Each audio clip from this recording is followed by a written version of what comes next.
Alright, everybody, welcome back to another This Week at Bungie, aka TWAB, aka Wear TWAB, which they now do have in a t-shirt. Absolutely fantastic. This is the second TWAB of Season of the Risen that dropped with the Witch Queen. And this is a good one, because we're going to be taking a look at a little bit about the world's first race for the Vow of the Disciple. That comes up on this Saturday, the 5th of March at 10 a.m. Pacific. I'm alongside G3 Tyrant. Yo. And Pistach1o. Hello. As always. I will just dive right in here, fellas. As they are just talking about the raid, saying that it does start on Saturday, March 5th, 10 a.m. Pacific Standard Time. And it says it ends Sunday, March 6th, 10 a.m. Pacific Standard Time. No, the raid isn't gone after 24 hours. This is specifically for the contest mode. It was just a weirdly written thing because it just specifically says Vow of Disciple race time. Oh, okay, sorry. I guess, yeah, the race itself is within the 24-hour mark during the contest mode. So basically, you will no longer be participating in the race if your team is taking longer than the 24 hours. The contest mode will cap players 20 power below each encounter of the raid for a full 24 hours. Now that's each encounter. So if you're 1330 and the first encounter is 1330, you're going to be 1310.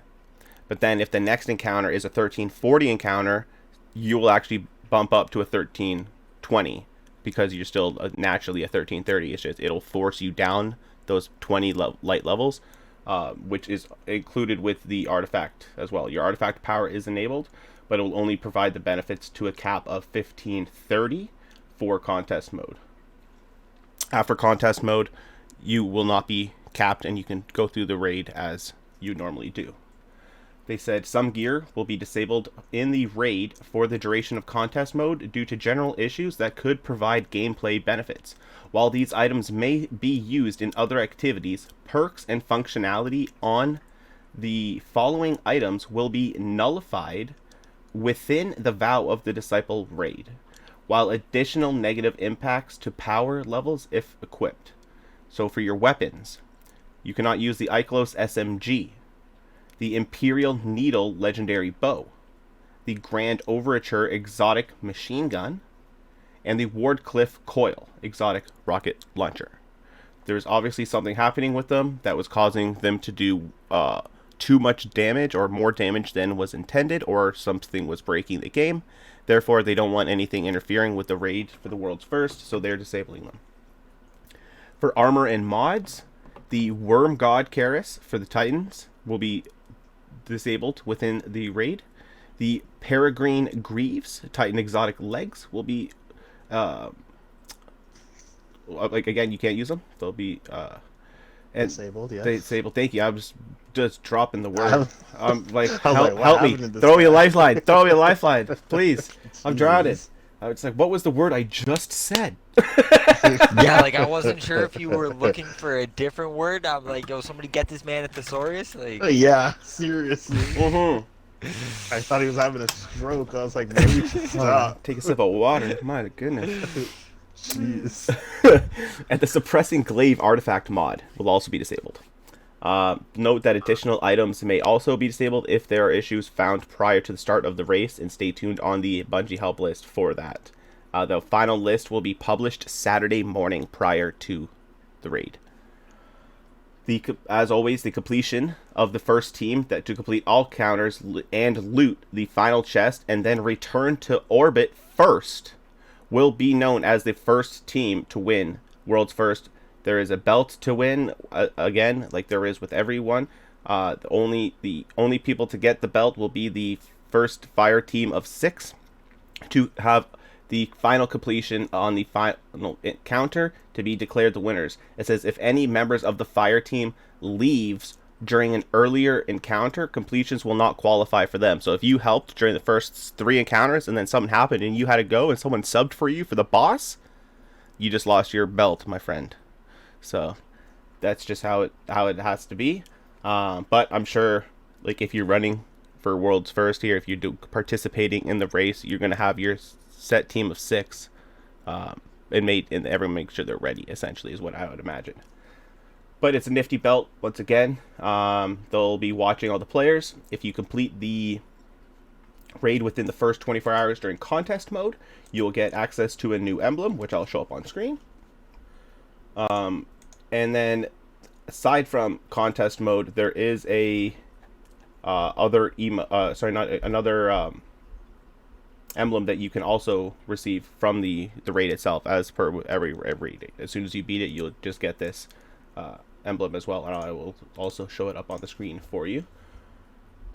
Moving on from there, they have the raid jacket, which if you participate during the first week of the raid and complete the raid within the first week, 7 days since the launch, you'll have access to purchase the Vow of Disciple raid jacket. I'll pop up a photo of it as well. It's a nice looking jacket and another one to add to the collection if anybody's been collecting them all. Is it a winter jacket or a spring coat?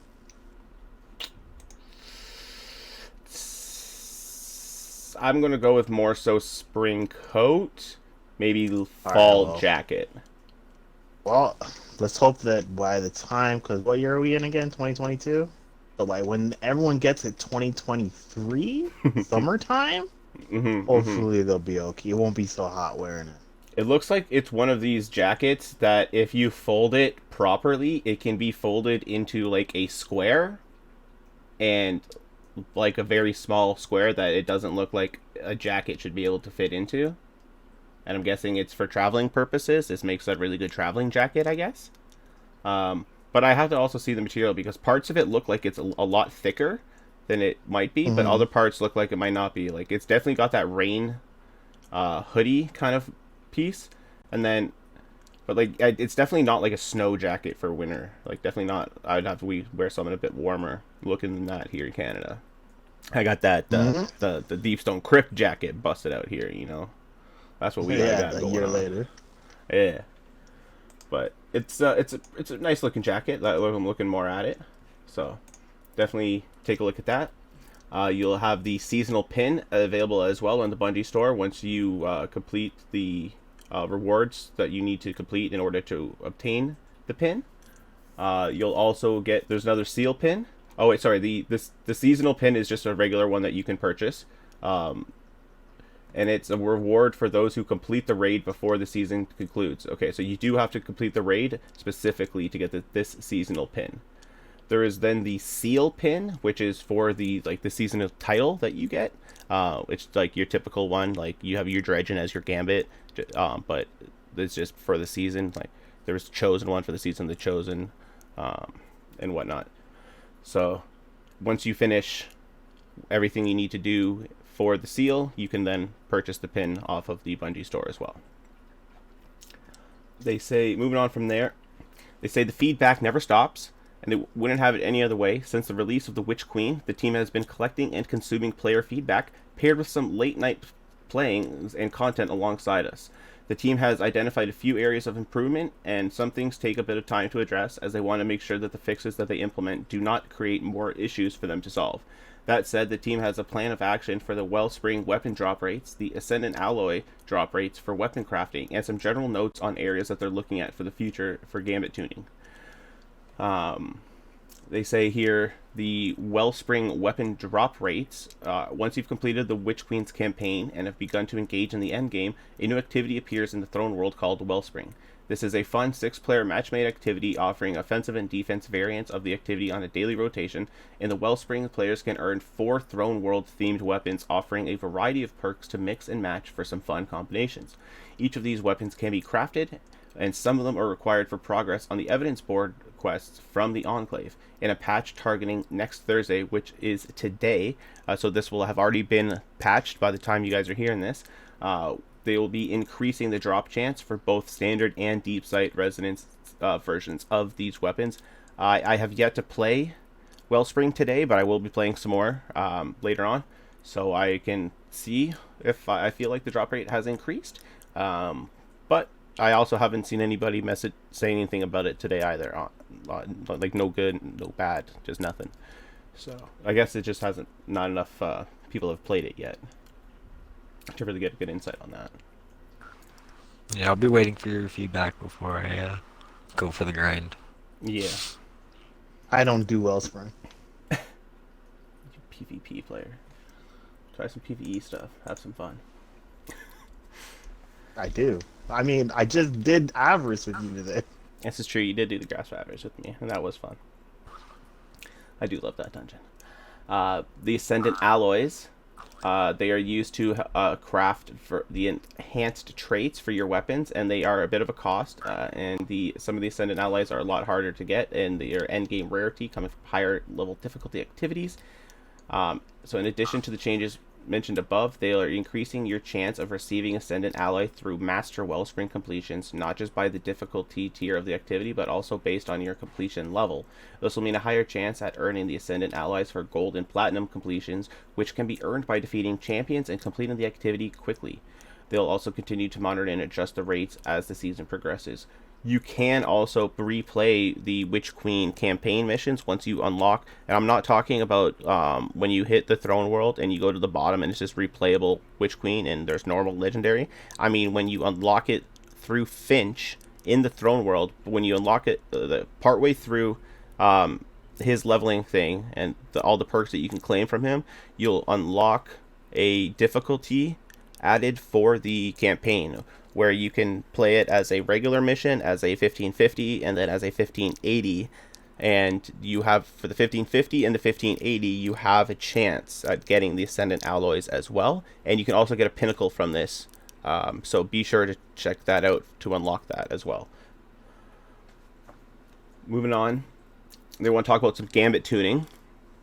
So they got some heavy weapon usage. Who cares about Gambit, honestly? Like, I'm sorry, but who cares about Gambit? Like, can anyone please, for the love of God, comment and let me know that you actually care about Gambit? Hit us up in the comments. Hit them up if you give a damn. Well, okay. I like the idea of combining a PvE PvP like into a game mode. I don't know if I'm feeling like I like, let me just throw it out there. Like, what if you put like 2 fire teams into a strike and like whoever ran through the strike fastest like wins? I don't know. Like, you know what I mean? Like you can put things in it that like when you defeat like a certain thing that you can spawn something on the other side, or like yeah, like I don't know. Yeah, but then you get rid of the PvP element of it.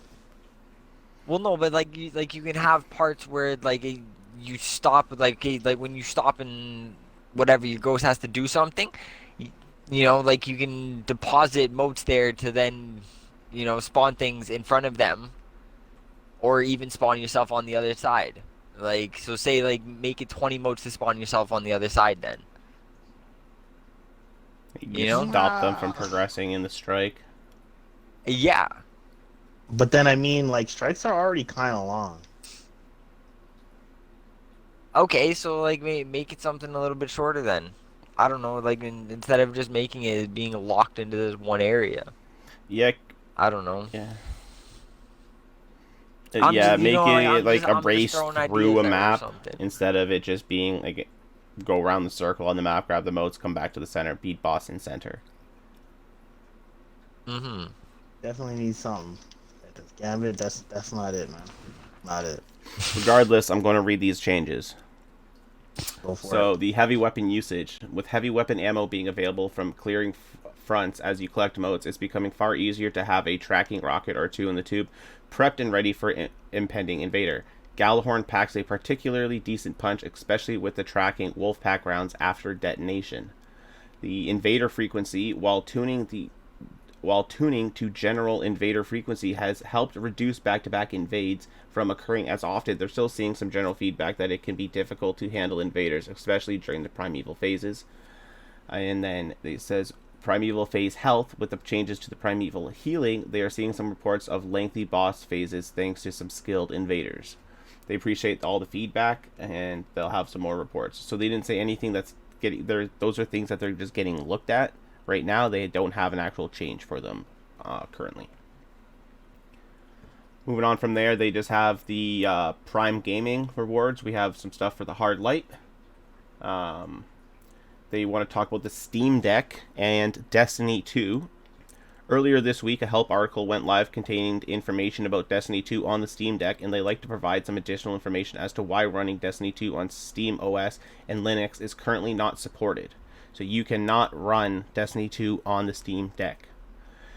Their goal is to maintain a secure environment for Destiny 2 as it features both PvE and PvP combat in an evolving dynamic world. Maintaining the integrity of their security is a complex and long-term process. In some cases, it means teaming with partners like BattlEye and following their recommendations. In others, it means choosing not to support platforms that could provide bad actors with a way of compromising Bungie's own developed anti-cheat security systems.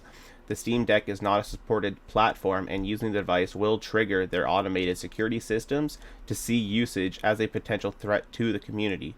While they investigate the possibilities of support for new and future platforms, they do not have any additional information at this time. So please be aware. Do not try to play Destiny on your Steam Deck. It will be flagged by their system automatically as a threat, and you could potentially be banned. So please don't do it. Moving on from there, they want to talk about the hotfix 4.0.0.2 that was just released today on Thursday, March 3rd. They said players were unable to complete the legendary Dares of Eternity if a lightning round was activated. And, all these problems have been resolved, by the way, so I'm just going to list off the problems, and they've all been fixed. The UI elements and round timer were missing from instances of Dares of Eternity. Players who joined in progress into the final step of Queens and Worms quest were blocked from acquiring the Parasite exotic grenade launcher. The Grave Robber perk on the Enigma glaive was disabled. I have this now put on my glaive with Rampage, both of them being enhanced, and it slaps. The Hunters couldn't cancel out of a glaive melee combo by using their class ability, which you can now. I did test it. It's absolutely wonderful.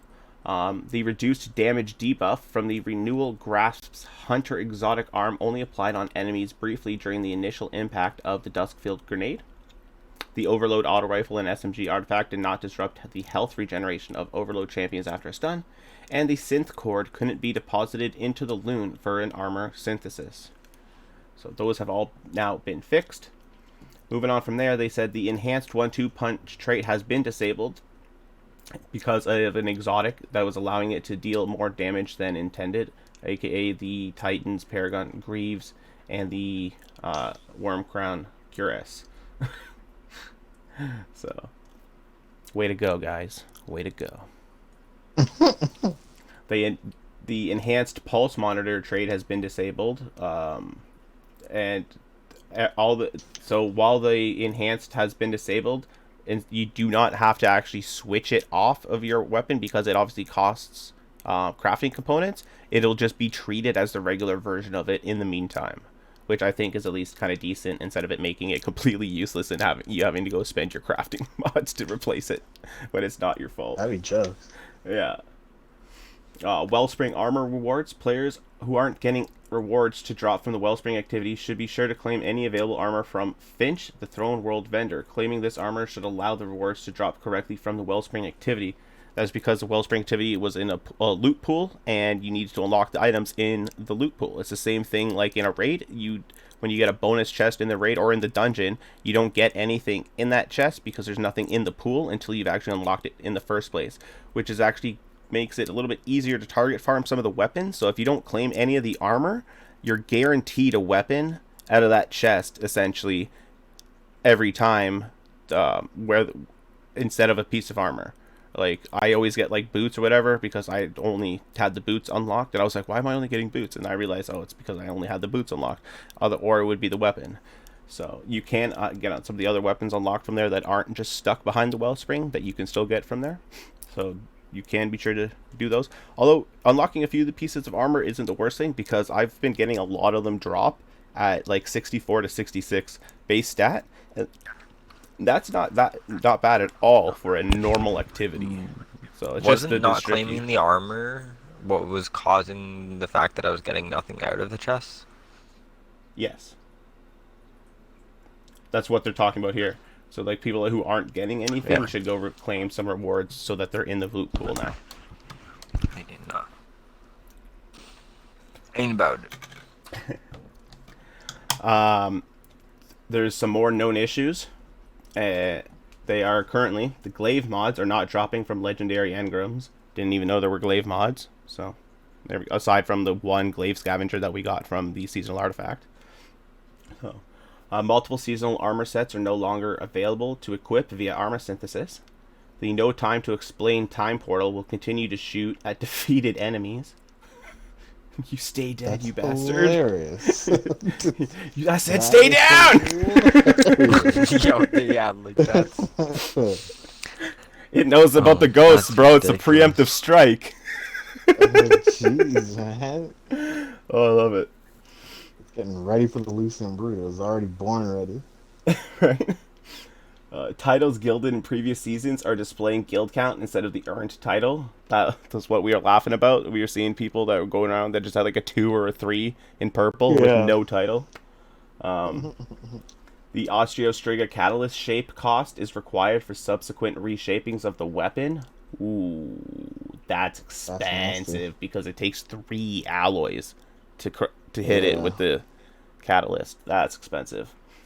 Yeah, that's not gonna fly. I'm gonna wait for them to make that cheaper or something because I ain't doing Well, it's that only yet. on the reshape, so like just make sure when you craft it the first time, you have it. everything unlocked and you've picked Yeah. all the ones that you want. And if you're Yeah. picking enhanced, or yeah, wait, you can't put enhanced traits on it, so there's only a few things you can actually change. But the catalyst, yeah, is 3, so it is quite expensive. Ain't that the truth? They said this can be bypassed by reapplying the catalyst during the reshape process. Interesting. I will never remember to do that. Yeah, they just need to fix that. The Yeah, Paragon seriously. shader appears twice on the appearance screen. The Nemean Stride Hunter ornament appears twice on the appearance screen. Players may receive a joining allies prompt in certain areas of Thavic's boss encounter of the Exodus Crash Strike. The Gambit Engram focusing cost is higher than intended. Dreaming tokens from the Wish Ender quest remain in player inventories after the removal of the quest. The Sorry, father's hold on a second. Sorry. So the focusing the engrams is actually bugged in the Gambit helm? Gambit Engram focusing specifically Oh, Gambit. Okay, cost thank is God. higher than intended, so it's only through the I was about to drifter. get very mad. No, yeah, it's Holy. only the drifter. Yeah, Alright, I don't he care. taking more money Alright. from you than he should. I mean, it's kind of a drifter thing to do, to be honest. He hasn't taken anything from me. There Not you since, go. like, There he's you been go. out. So he's the sucker. I'm good. I'm good. The Father Sin sniper rifle does not automatically enable its kill tracker after crafting the weapon.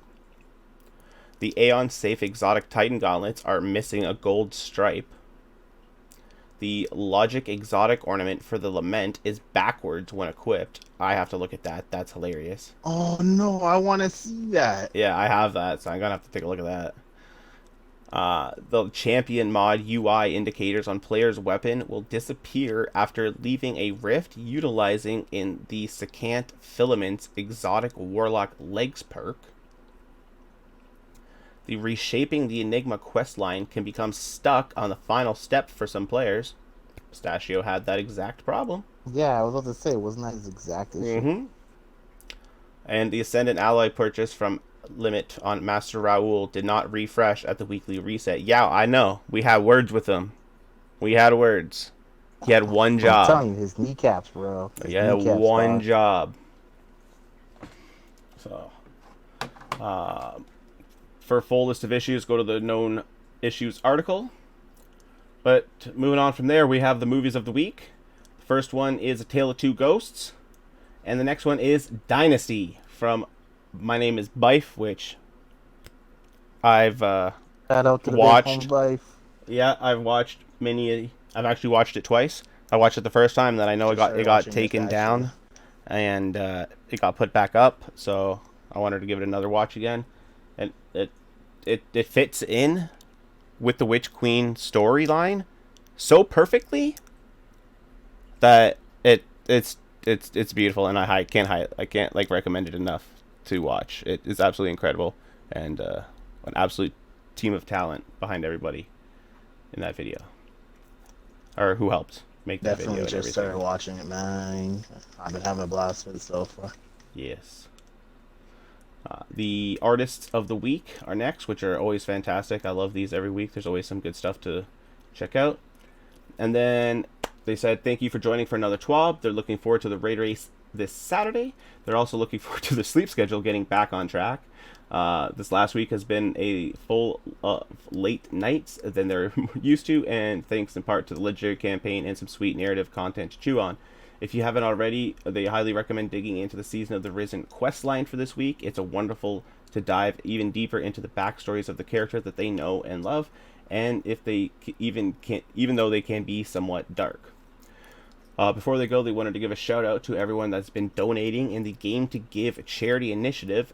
Yesterday, many of the people joined their stream, and donations kept rolling, smashing their goals within 1 hour of runtime. So, as promised, they've unveiled the Wear TWAB shirt, currently available for pre-order over at the Bungie store, and 10% of profits from the sales will go to the Bungie Foundation. I'm gonna go order that right now.